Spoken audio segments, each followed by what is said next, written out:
So as you can recall, last time we closed up and put new lights in, but we decided to remove the back doors and then seal it up totally, as well as replace the old filament lights up top there with some LED lights. What we've done is plumb in our structure here. Because there's no load bearing, it wasn't needed to weld it. We just put little angle brackets on here to support it and keep it in place. And what we're going to do now is put Sikaflex on. That's why we cleaned it, sanded it and cleaned it with acetone to get rid of all the dirt and moisture. And once the Sikaflex is in, we will drill the holes and put some rivets in.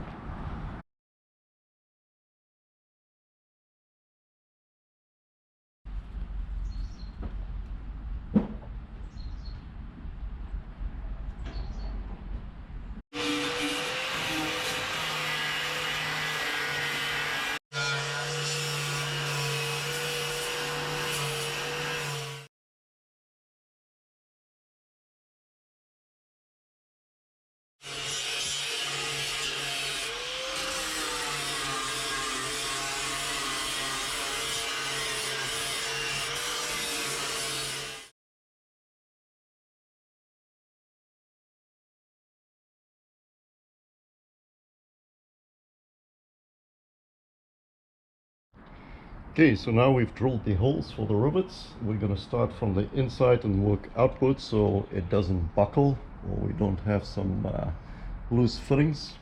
And what we're using is a countersink rivet. So once it's in, it actually sits flush with the outside. What I need to do is create that countersink, and it's a 120 degree countersink.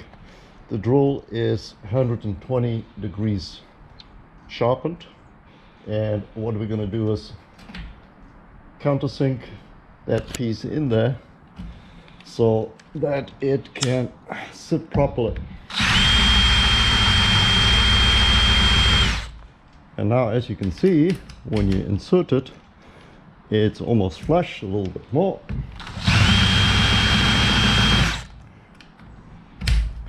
And now it is flush.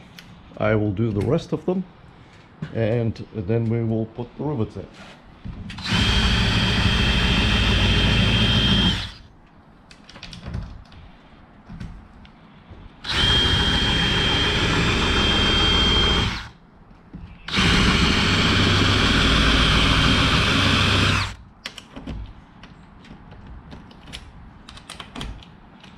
So in order to seal it properly, you have the countersink that sits in there.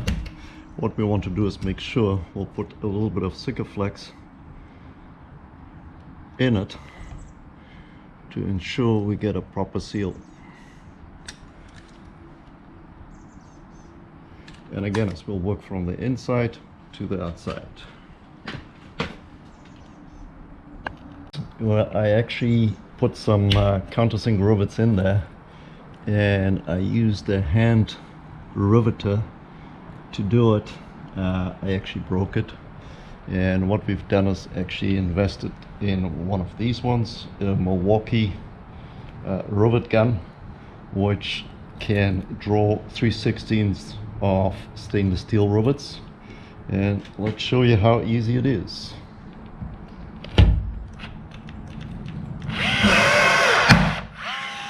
There you have it.